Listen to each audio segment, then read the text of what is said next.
Hello friends, welcome to my YouTube channel BEd lesson plan. आज हम बात करने वाले हैं एक नए लेसन प्लान की, जिसका प्रकरण है अलंकार, जो कि कक्षा 7 के लिए बनाया गया है। लेकिन क्योंकि अलंकार विषय व्याकरण से संबंधित है, इसलिए आप जिस भी कक्षा में व्याकरण पढ़ाया जाता है, चाहे वो हिंदी में हो या संस्कृत में हो, किसी में भी इसको बना सकते हैं। तो चलिए शुरू करते हैं। जैसा कि आप जानते हैं कि लेसन प्लान के फॉर्मेट में सबसे ऊपर हम पाठ योजना संख्या लिखते हैं, उसके बाद विद्यालय का नाम जहाँ भी शिक्षण के लिए आप जाएंगे, और उसके बाद हम ब्लॉक्स बनाते हैं।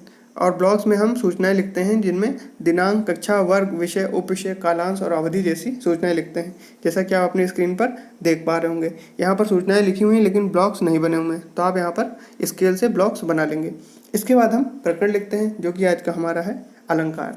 इसके बाद हम सामान्य उद्देश्य लिखते हैं, जो क्योंकि सामान्य उद्देश्य कॉमन ही होते हैं, इसलिए कुछ लेसन प्लान के बाद हम पूर्वत लिखना प्रारंभ कर देते हैं। फिर भी नए छात्रों के लिए एक बार हम सामान्य उद्देश्य देख लेते हैं। आप भी यदि पहला या दूसरा लेसन प्लान बना रहे हैं तो सामान्य उद्देश्य लिखें।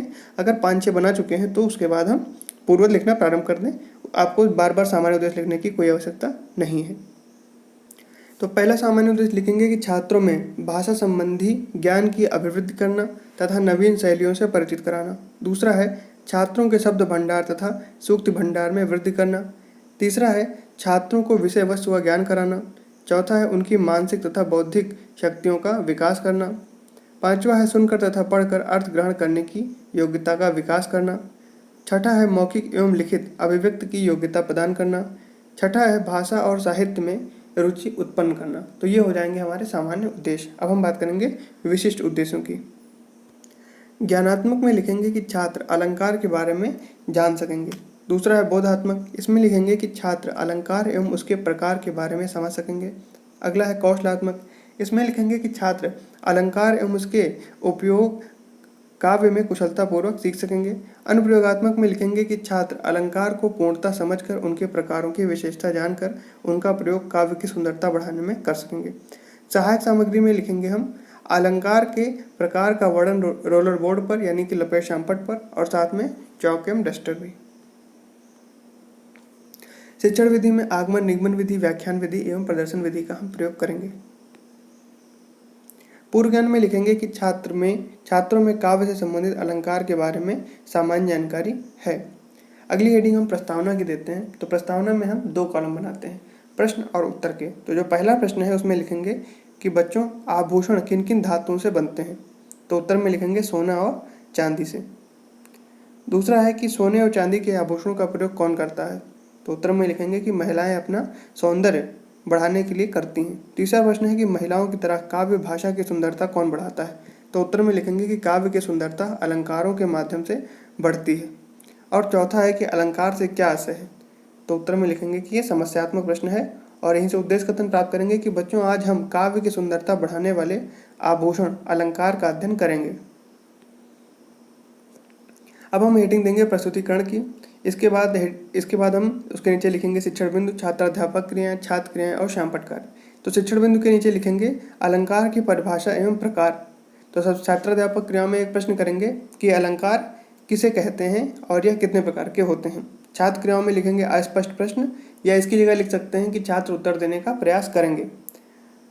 और स्पष्टीकरण में अब लिखेंगे कि काव्य की शोभा बढ़ाने वाले शब्दों को अलंकार कहते हैं। ये 2 प्रकार के होते हैं, शब्दालंकार और अर्थालंकार। और ये जो शब्दालंकार, अर्थालंकार है, इनको हम शामपट कार्य में भी लिख लेंगे। अब हम शिक्षण बिंदु में लिखेंगे शब्दालंकार। तो प्रश्न करेंगे कि शब्दालंकार से क्या आशय है। तो फिर छात्र क्रियाओं में लिख देंगे कि छात्र उत्तर देने का प्रयास करते हैं। और स्पष्टीकरण में लिखेंगे कि जहाँ शब्दों के कारण चमत्कार होता है, चमत्कार उत्पन्न होता है, वहाँ शब्दालंकार होता है। यह मुख्यतः 3 प्रकार का होता है। अब कौन कौन से प्रकार होते हैं। तो अनुप्रास अलंकार। अब अनुप्रास के बारे में लिखेंगे कि जहाँ एक वर्ण एक से अधिक बार आए, वहाँ पर अनुप्रास अलंकार होता है। जैसे कि तरन तनुजा तट तमाल तरुवर बहु छाए, यहाँ पर हो गया हमारा अनुप्रास अलंकार। दूसरा है यमक अलंकार। तो इसमें लिखेंगे कि जहाँ भिन्न भिन्न अर्थों वाले शब्दों की आवृत्ति हो, वहाँ पर यमक अलंकार होता है। जैसे कि कनक कनकते सौगुनी मादकता अधिकाय, या खाए बौराय जग वा खाए बौराय। फिर हम हेडिंग देंगे श्लेष अलंकार की। तो इसके बारे में लिखेंगे कि जहाँ एक शब्द एक ही बार प्रयोग हो लेकिन उसका अर्थ अनेक हो, उसे श्लेष अलंकार कहते हैं। जैसे कि रहमन पानी राखिए बिन पानी सब सून, और पानी गए ना उबरे मोती मानुस और चून, तो ये लिखेंगे। और छात्र क्रियाओं में लिखेंगे कि छात्र ध्यानपूर्वक सुनेंगे। अब हम बात करेंगे जो हमारा दूसरा प्रकार है अलंकार का, अर्थालंकार। तो शिक्षण बिंदु में लिख देंगे अर्थालंकार। यहाँ पे लिखेंगे कि अर्थालंकार का क्या अर्थ है, प्रश्न कर लेंगे एक बार। तो छात्र क्रियाओं में लिख देंगे अस्पष्ट प्रश्न या छात्र उत्तर देने का प्रयास करते हैं। स्पष्टीकरण में लिखेंगे कि जहाँ अर्थों के कारण चमत्कार होता है, यह 5 प्रकार का होता है। जहाँ अर्थों के कारण चमत्कार होता है उसे अर्थालंकार कहते हैं और इसके प्रकार हैं 5। तो पहला प्रकार है उपमा, दूसरा रूपक, तीसरा उत्प्रेक्षा, चौथा है संदेह और पांचवा है भ्रांतिमान। अब हम हेडिंग देंगे बोध प्रश्न की। तो बोध प्रश्न में 2 कॉलम बनाएंगे, प्रश्न और उत्तर के। तो पहला प्रश्न लिखेंगे कि अलंकार कहते किसे हैं। तो उत्तर में लिखेंगे कि जो काव्य की शोभा बढ़ाए उन शब्दों को अलंकार कहते हैं। फिर अगला है कि शब्दालंकार किसे कहते हैं। तो उत्तर में लिखेंगे कि जहाँ शब्दों के कारण चमत्कार उत्पन्न होता है शब्दालंकार कहलाते हैं। फिर अगला प्रश्न करेंगे कि जहाँ एक ही वर्ण की आवृत्ति कई बार हो, यानी कि बार बार आए, तो उसे क्या कहते हैं। तो उत्तर में लिखेंगे कि उसे हम अनुप्रास अलंकार कहते हैं। फिर हेडिंग देंगे लेखन एवं निरीक्षणकार की।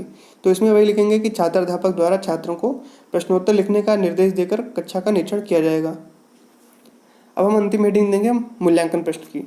तो इसमें भी 2 कॉलम बनाएंगे, प्रश्न और उत्तर के। तो पहला प्रश्न लिखेंगे कि अलंकार को कितने भागों में बांटा गया है। तो उत्तर में लिखेंगे कि मुख्यतः 2 भागों में बांटा गया है, शब्दालंकार और अर्थालंकार। फिर अगला है कि श्लेष अलंकार का उदाहरण बताइए। तो यहाँ पर लिख देंगे रहमन पानी राखिए बिन पानी सब सून। फिर अगला है अर्थालंकार को कितने भागों में बांटा गया है। तो मुख्यतः 5 भागों में बांटा गया है। अब सबसे अंतिम में गृहकार लिखेंगे कि बच्चों कल आप शब्दालंकार के प्रकारों का एक एक उदाहरण लिखकर लाएंगे। तो यहाँ पर लेसन प्लान हमारा समाप्त होता है अलंकार का। वीडियो कैसा लगा आपको कमेंट करके हमें जरूर बताएं। वीडियो को लाइक करें, चैनल को सब्सक्राइब करें, दोस्तों के साथ शेयर करना ना भूलें। धन्यवाद।